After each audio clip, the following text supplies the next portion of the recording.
we need to make a whole lot of noise for Mr. Bill Moseley. Hooray! Thank you.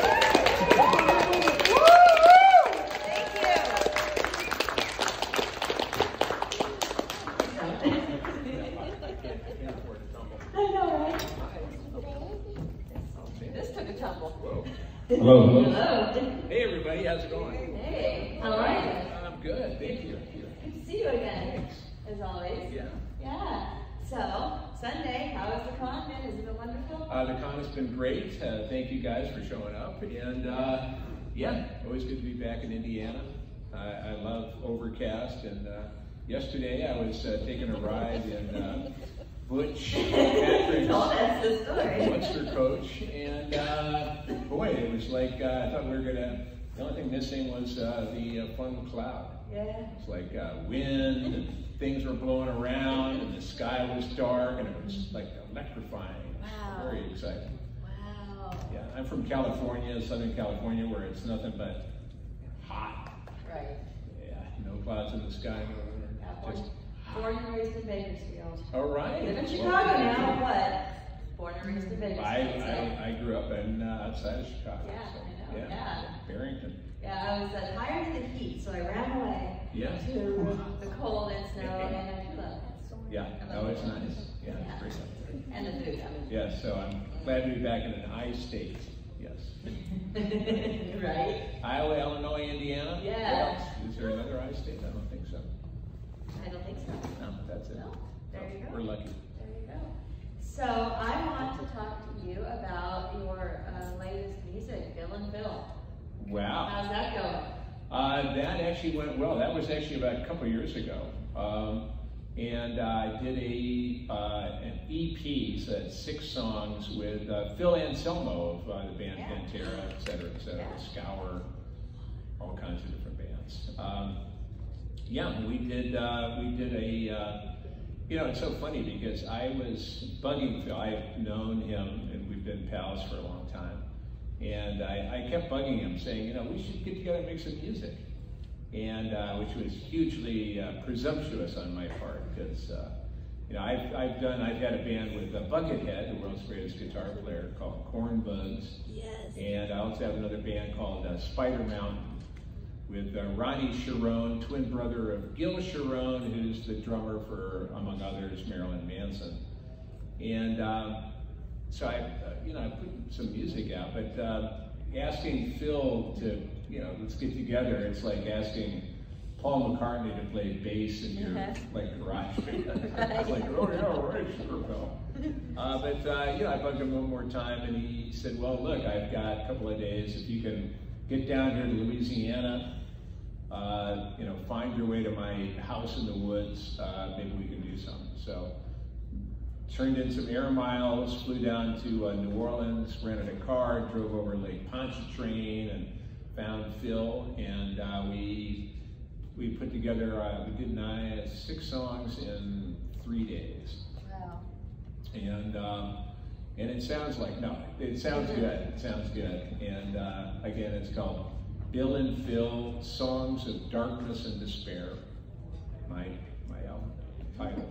And when I saw you in Atlanta, I think it was, you were selling those CDs. Yeah, I ran out of them. Yeah, and you ran out, did you have any this time? You ran out? No, I ran out of them. Wow. The only thing I have is a bunch of medium t-shirts. Oh my God. And they by chance. Yeah. No more planes? Well, no, I mean of Bill and Phil. Oh, and I have a bunch of air fresheners too, but they really stink, so I wouldn't recommend it. You know, I think I told you this. You know what I do with like those decorative, like floor air fresheners? Well, after I use them, so I don't have a car, so it's not like I can put them anywhere, so I just put them in my living room, right? Chicago, right? Yeah. I use them as Christmas ornaments. Put them on my Christmas tree and that's a good idea. right? Or gifts to people you don't like. Yeah. Well, I have a new album too that came out about 2 months ago, which I did bring. I brought, I think, 5 copies, and they did sell out. But and that is a new Spider Mountain CD called "The Devil Rides West." So that's on Spotify and all those other things, Apple Music. So. And what about Cornbugs? How did that come about? Because I but a friend of mine described it as improv rock. Very improv. Can you tell me what that means exactly? Well, I think that means like you basically start making the song up while you're, during play. Yeah, you just kind of go, hey, that sounds good. I met Buckethead, the world's greatest guitar player, when I did a play a long time ago in Los Angeles called Timothy and Charlie. It was based on a true night. There was apparently one night back in the 70s when Timothy Leary and Charles Manson were side by side in solitary confinement in San Quentin prison. And so playwright Tim Reel used that as kind of as a base for this crazy play called Timothy and Charlie. And it's Timothy Leary and Charles Manson. I play Timothy Leary, and we are side by side. It's a two-act play. The first act is us kind of talking to each other. The second act is we take acid, and we're starting to really talk to each other. And Buckethead was pals with the guy, the actor that played Charles Manson. And so he came to a show, and after the show, my buddy, the guy that played Charles Manson, introduced me to Buckethead. And Buckethead, as it turned out, was a big Chop Top fan. Chop Top, my great hero and provider. So Buckethead wanted to meet Chop Top. And so we talked a little bit, and he said that he would love to get together and just kind of have me go off over some music that he made. And I thought, yeah, that sounds cool. I'd never heard of Buckethead, didn't know anything about him. But that sounded like cool, and he was a friend of my co-star, so I thought that was cool. So I went down to Santa Monica, part of Los Angeles, and just kind of kicked it around. He played some music. I thought that was cool. I made up some stuff. And that was cool. And then Buckethead had a big album that he was doing called Giant Robots. And so he flew me to New York City from Los Angeles to go off on his album. And he wanted me to go off as Chop Top. And so I thought that was cool, but I just thought, I don't own Chop Top. That's like the movie company owns that character. So I called up a friend of mine who was he was a professor of law in Los Angeles, and I asked him, can I go off as Chop Top? Is that cool? And he goes, well, you don't really own Chop Top, and so they might sue you. So I would actually come up with a different character. And I'm thinking, come up with a different character. I mean, it's Chop Top, it's my character. And so I thought, okay, well, I still wanted to fly to New York and work with Buckethead. I didn't really want to tell him that I couldn't really do Chop Top. And so I flew all the way to New York, and I met Buckethead at the hotel where we were staying. And he said, well, you all ready to go as Chop Top? And I said, well, actually I can't do Chop Top because I don't own Chop Top.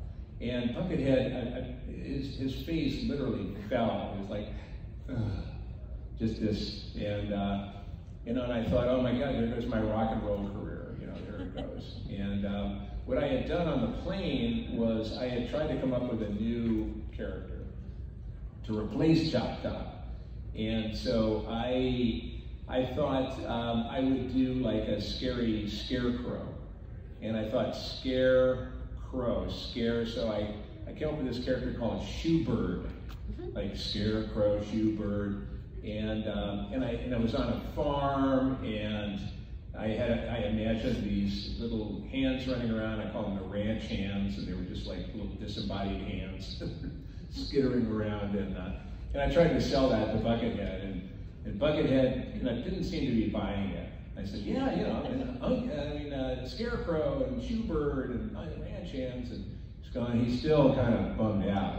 And I'm thinking, it's not going to work. And then he goes, well, I got a name. I went, what is it? He goes, no, I don't really know, what is it? He goes, no. I go, what is it? My rock and roll career is hanging in the balance. And he looks at me and he goes, onions. And I went, onions? Onions the Scarecrow? He goes, yeah. And I go, that's awesome. Onions the Scarecrow? Wow, that's cool. So Onions was born, and that's when we did on Giant Robot album. There's a song called Onions Unleashed, and then he wanted me to do another song. So I did a couple things, and that was really the beginning of Corn Bugs. That was the first, gig that we did together, at least album we played on together. And I was just starting to do conventions, and I noticed that everybody has these 8x10s, and okay, let's give the fans something cooler than just a stupid signed picture. Well, not stupid, but a signed picture. And so I went to Bucket and I said, we should. Can we play something, make some stuff up, and and maybe sell cassettes? That was dates me kind of.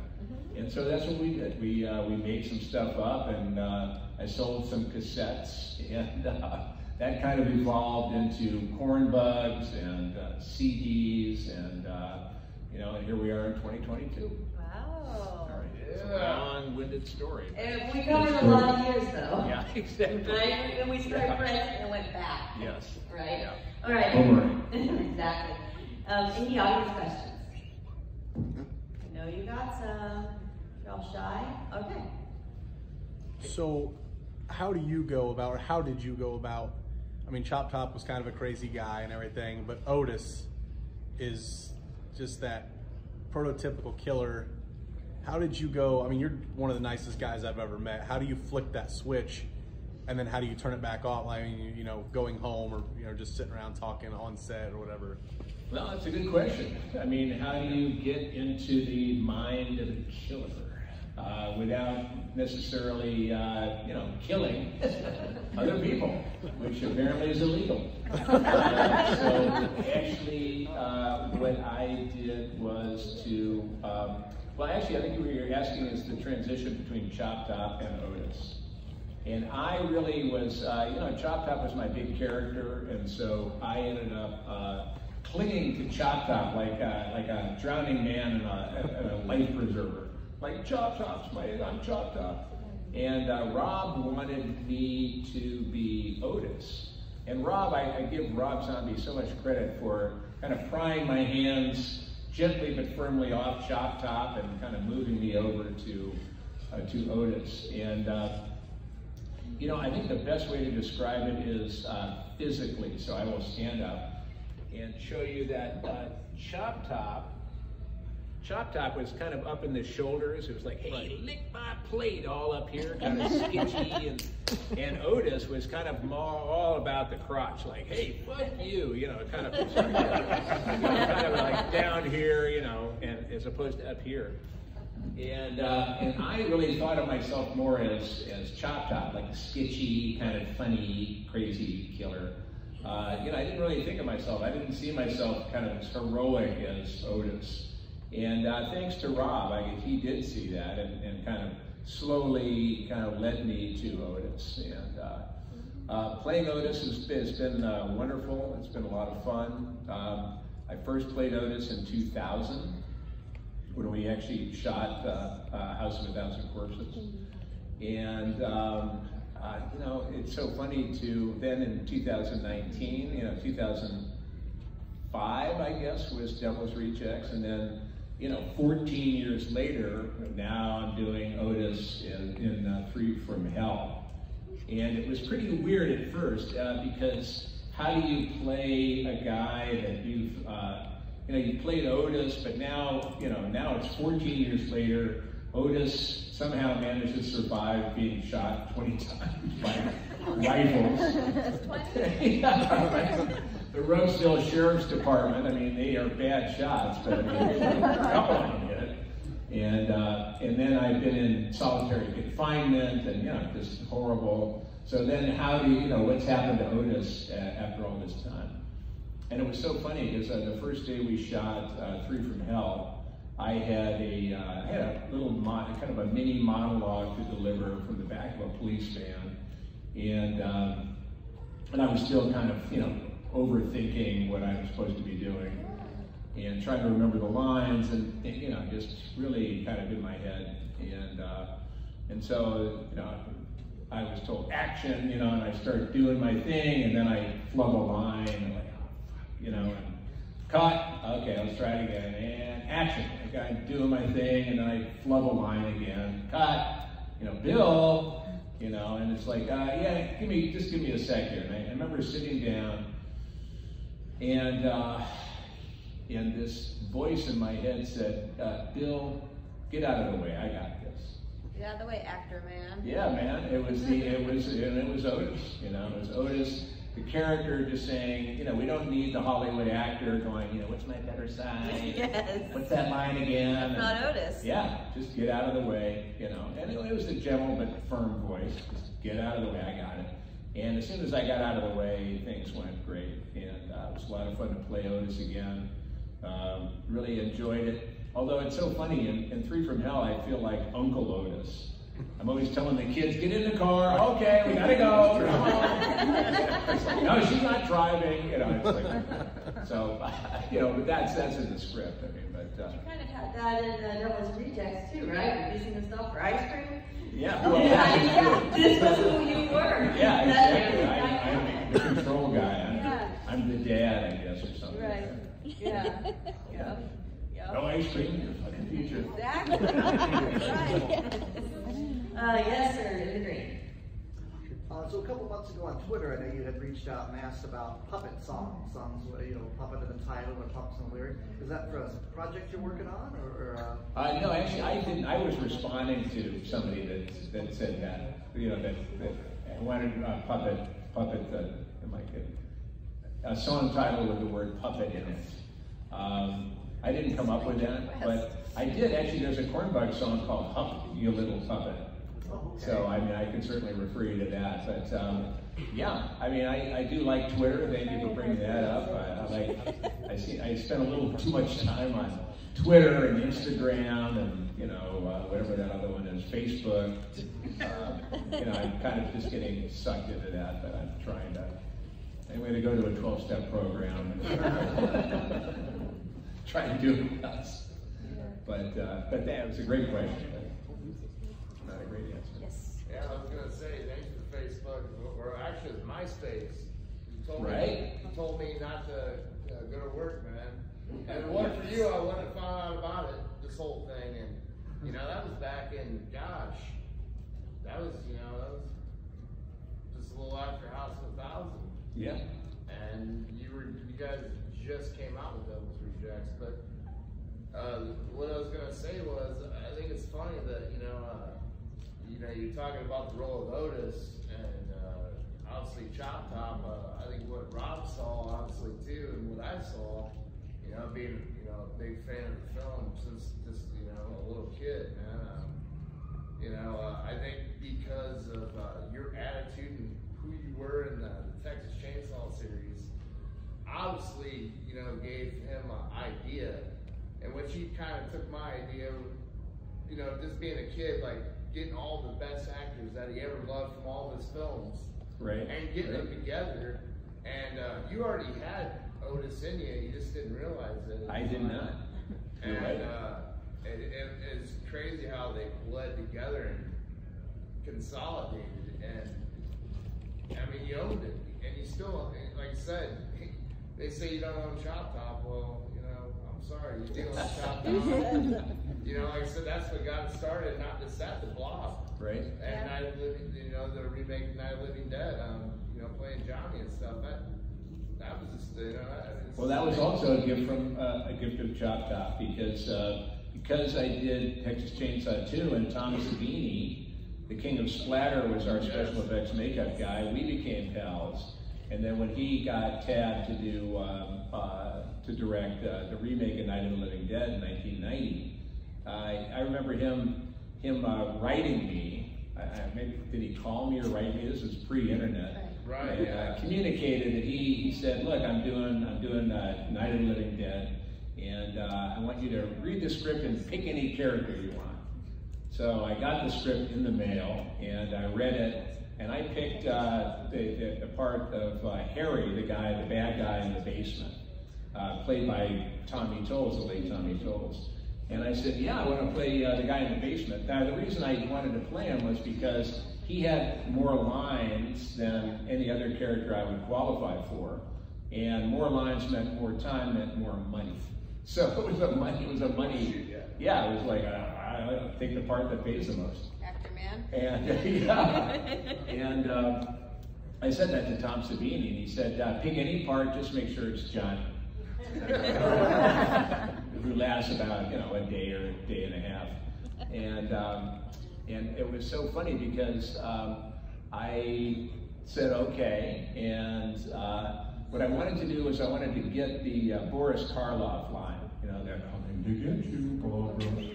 And I did not really, I wasn't very good at it, so I rented a movie, a videotape back then, called Die, Monster, Die, one of Boris Karloff's later movies.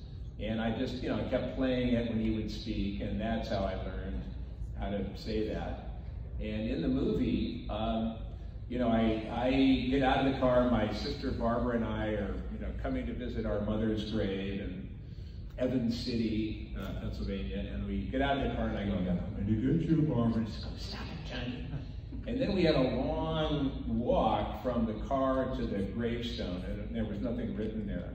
So I improvised, they'll hold you, Barbara. Lady was dead a long time. Just to tease her. And George Romero liked that. So yeah. That's great. Yeah, man. How does it feel to be part of the Texas Chainsaw franchise? Well, it feels pretty good. I mean,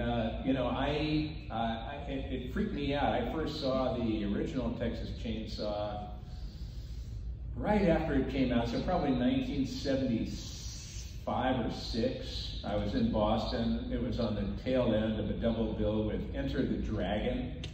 And I just thought the title was so outrageous, I wanted to go see it. And I saw it in the theater, and everybody was yelling at Bruce Lee, and it was a lot of fun. It was a raucous crowd, and then the Texas Chainsaw came on the screen, and it was just sucked the air out of the room, and freaked me out. I mean, I was a big horror movie guy, but it just I could not believe it. It blew my mind.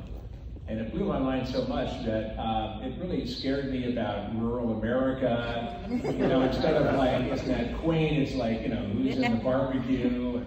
And I come from Illinois, so, I've been to a lot of places like that, bait shops, etc. Now it's all kind of scary. And so I ended up watching Texas Chainsaw a bunch of times, just so it would become so familiar that it wouldn't scare me. But it just made it worse. And finally, I was working on a ranch one summer in Wyoming, and I was working with a crazy kid who drank a lot of bug juice and ate fudgesicles and frosted flakes. He was a sugar freak. Later, he turned into like a meth guy, but this was back in the happy days when it was just sugar frosted flakes. And he and I were working together, doing something under the hot Wyoming sun, and digging an irrigation ditch or something. And he would go into what I called sugar deliriums. And he would, the hot sun would bake on him and all that sugar would start bubbling in his head.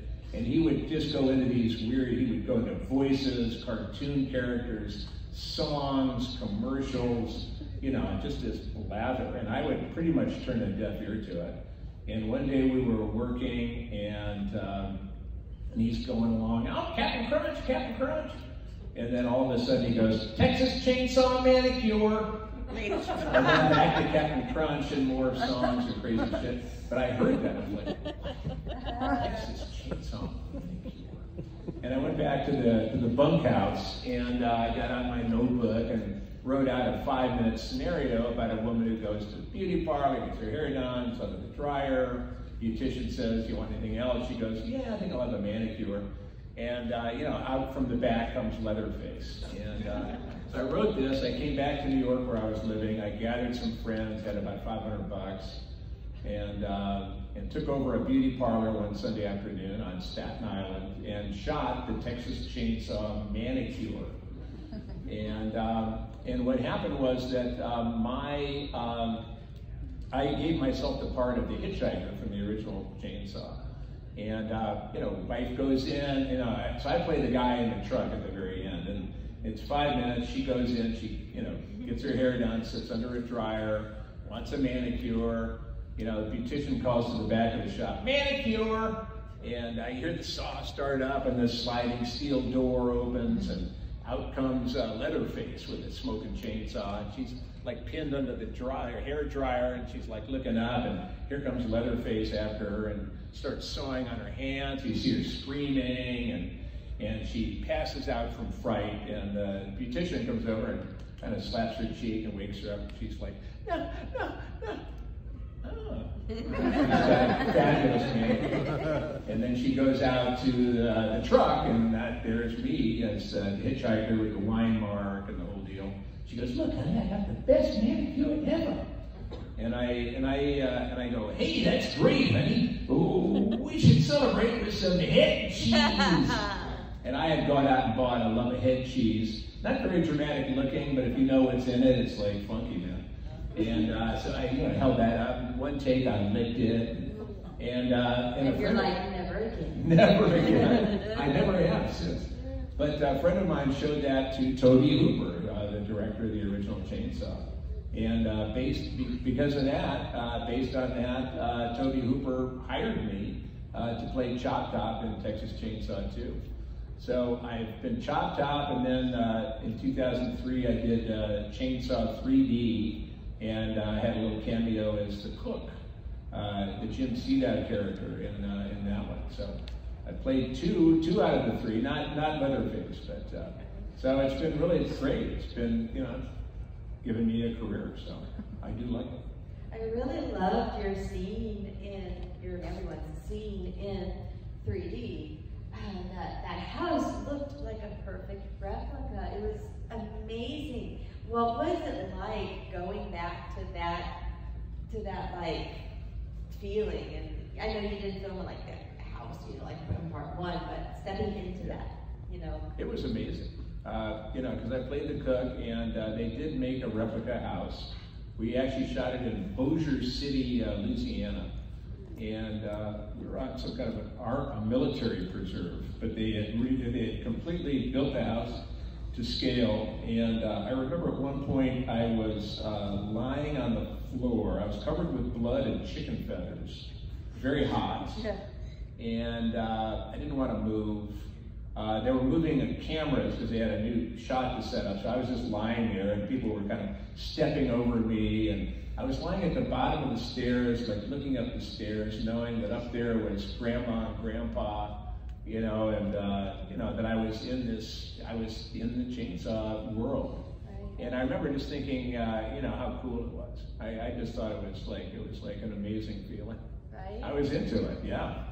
So it's good that I'm part of the Chainsaw family. Well, absolutely. And it was funny because I got the job as Chop Top. I was not a professional actor. I was really kind of scared, because I was down in Texas. We shot it in Austin, Texas in the spring of 1986. And I was at the hotel. Tom Savini had shaved my head, and made like head molds and things on me. So I was already freaked out. And I was like in the parking lot of the Brook Hollow Motor Inn, it was called. And I'm just like, wondering what the hell is going on here. And all of a sudden this car pulls up, and out of the car gets Jim Seadout, the cook from, Chainsaw 1 and 2. And he gets out, his face is so amazing. He gets out the car, and I go, it's the cook! And he goes, hey boy, how you doing? And in that moment, I stopped being afraid. I mean, all those years of being freaked out by the Texas Chainsaw Massacre.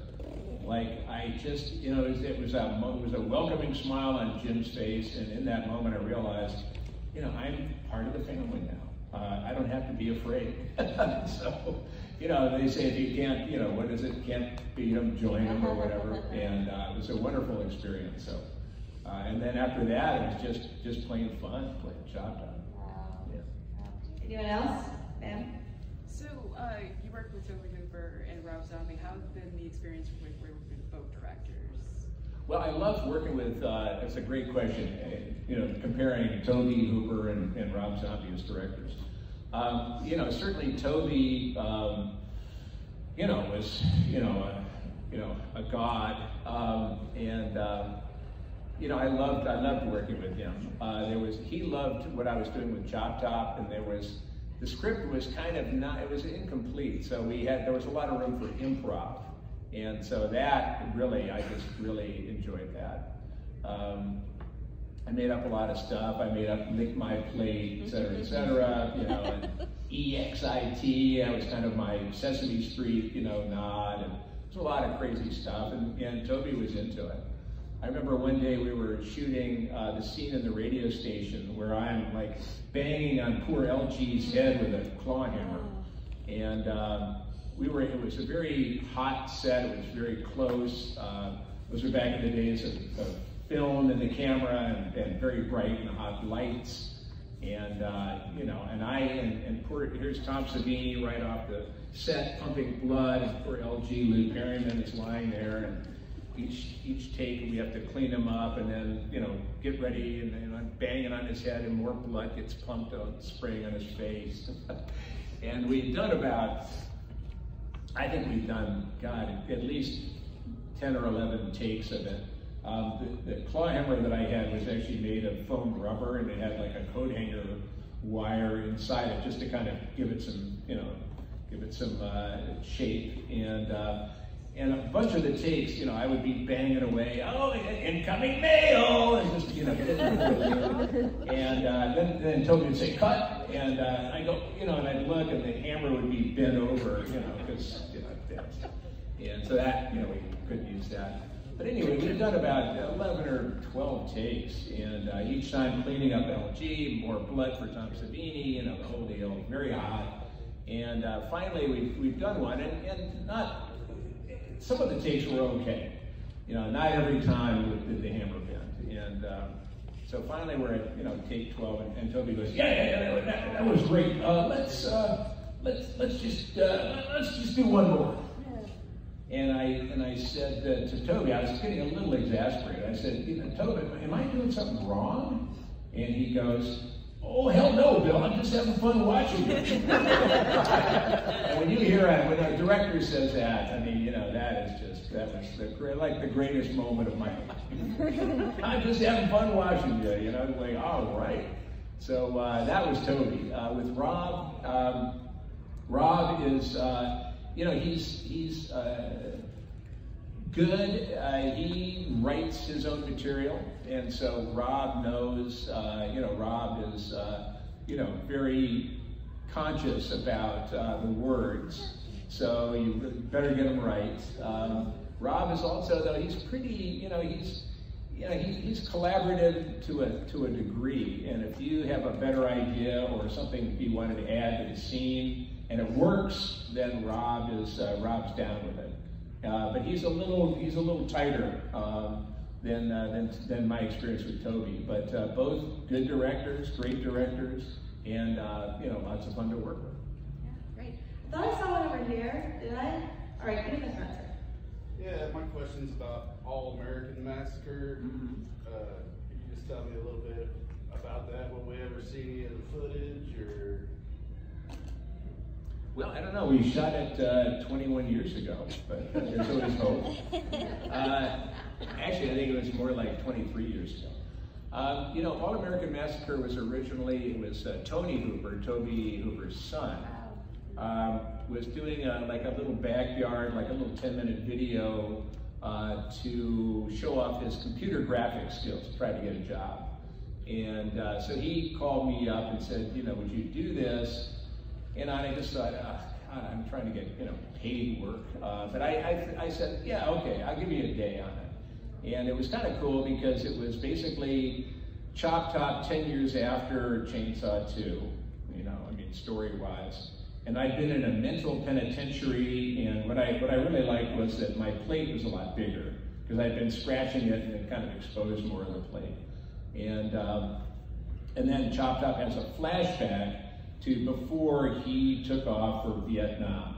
So Chop Top and the Hitchhiker are twin brothers, and they're kind of jumping around, and so that was the general idea. It was funny because we were talking earlier about Buckethead. Buckethead actually played Leatherface, and Buckethead is a big, tall, like spring bean, so they gave him a fat suit. So there's Buckethead doing his thing, and the problem with it is it just got bigger and bigger. More people got into it, and I don't know if Toby was ever into it.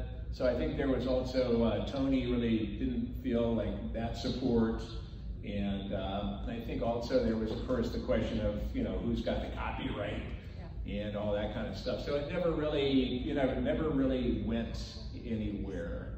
But, it was fun. I mean, and thanks to the All-American Massacre, the guy, Todd Bates, who did the makeup for Chop Top in the All-American Massacre, also did my makeup as Chop Top when I emceed a horror award show called the Igor Awards. And that was October of '99 at Universal Studios in LA. And one of the award recipients was Rob Zombie.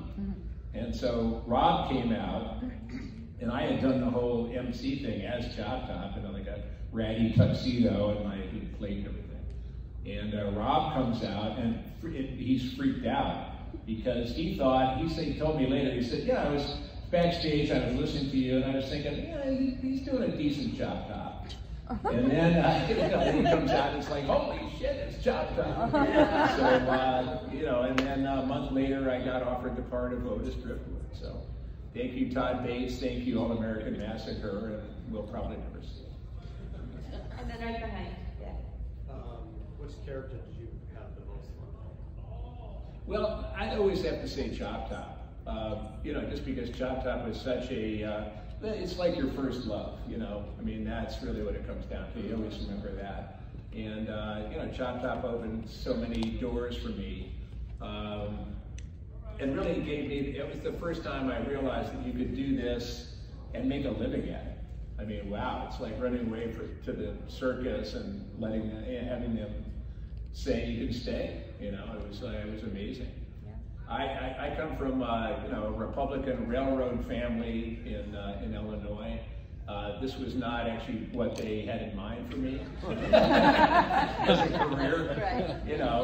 But my mom was very proud. I mean, she would go to the Jewel food store and bump carts with other ladies and tell them, brag on me. Oh, my son's in Texas Chainsaw. That's great,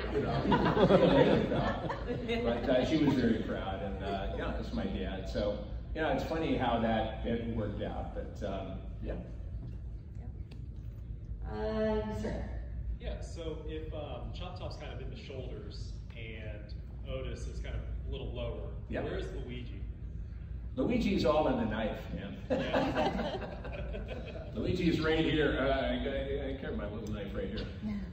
Luigi was a lot of fun to play. That was so much fun. Because it was an opera. This is Repo, the Genetic Opera. And Luigi Largo, man, oh man, that was a hoot. That was a lot of fun. It was a great part.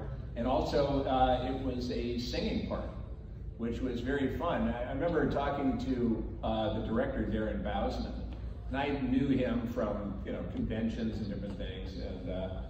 And Darren, and I think I'd given him some Cornbug CDs. And Darren, remember him talking. He said, "Well, we're going to need to audition you for this role, this singing part. Can you sing?" And I said, "Well, Darren, I gave you some some Cornbug CDs." He goes, "Yeah. Well, can you sing?" Thanks, And when I did audition, I auditioned right after one of the Pussycat Dolls. And so I was at the studio in North Hollywood, and I was a little nervous because singing. I'm a little more nervous about it. And I remember going into the studio and looking. It was down on the studio floor. I was in the control booth looking down with the brain trust of Repo, and this Pussycat Doll was like you know, I forgot which song in Repo, but it was, you know, it was like a pretty big number, and she's like kicking, and you know, she's doing kind of Vegas and Broadway, and she's big and, you know, good. And I was just thinking, I am screwed. Like, okay. And then it's like, next, you know, and I'm like, oh man. And but I went down. I take vocal lessons. I take a singing lesson for the last 30 years. And so I had gone over a song, and you know, so I knew kind of how to approach a certain song. It was Night Surgeon or something, and so I knew I had a kind of strategy, but I was still worried about my, you know, my singing. And they put the headphones on me and gave me this, you know, this microphone, and it was amazing. I spoke into it, and it was like, wow! It was like being in the shower, and it was like this golden magic microphone, and it just made me sound so good that I just kind of, all my fear vanished. It was like, wow! I want to walk around the rest of my life with this microphone. Hey, this is you. And yeah, and I sang like a little bird, and they were all like, yeah, up in the booth, yeah. So I got the part, and yeah. I don't know if that answers your question. And how was it working with the amazing Derek McDowell? Like, his work is extraordinary. Well, I love working with Darren. Worked with Darren on 3 things. So I worked with him on Repo, Devil's Carnival, and then Hallelujah, the Devil's Carnival 2. And yeah, a lot of fun. Fun guy, really into it. That's what I like. I like directors or fellow actors that are into it, that go along with it. They're not all like, you know, it's my better side and you will obey me. Right. And all that kind of stuff. That doesn't work with me.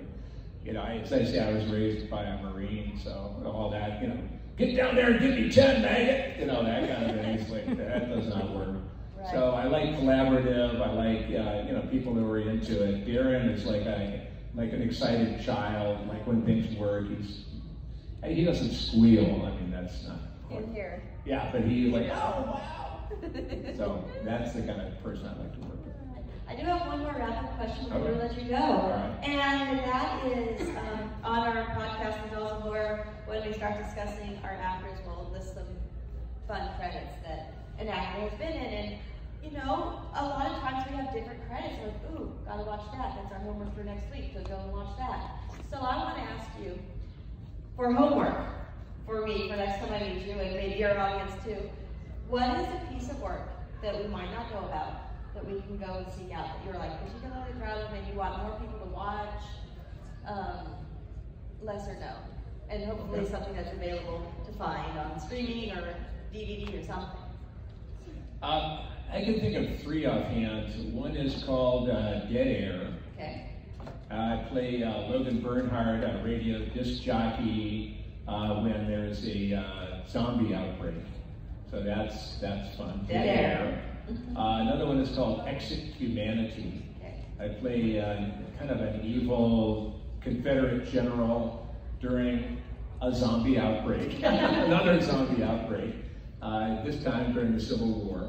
And the third one would be something I did for the Girls and Corpses publisher, Corpsey Rhyme, and it's a movie called Cynthia.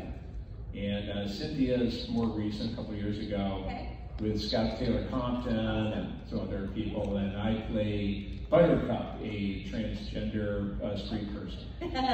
All right, so. Maybe I don't even know if I was transgender. I don't know what I was, but I have a wig and pearls. Awesome. So that's my pledge to you, Bill. Next time we see each other, I will see at least one, if not all. Well, check out Cynthia. Start with Cynthia.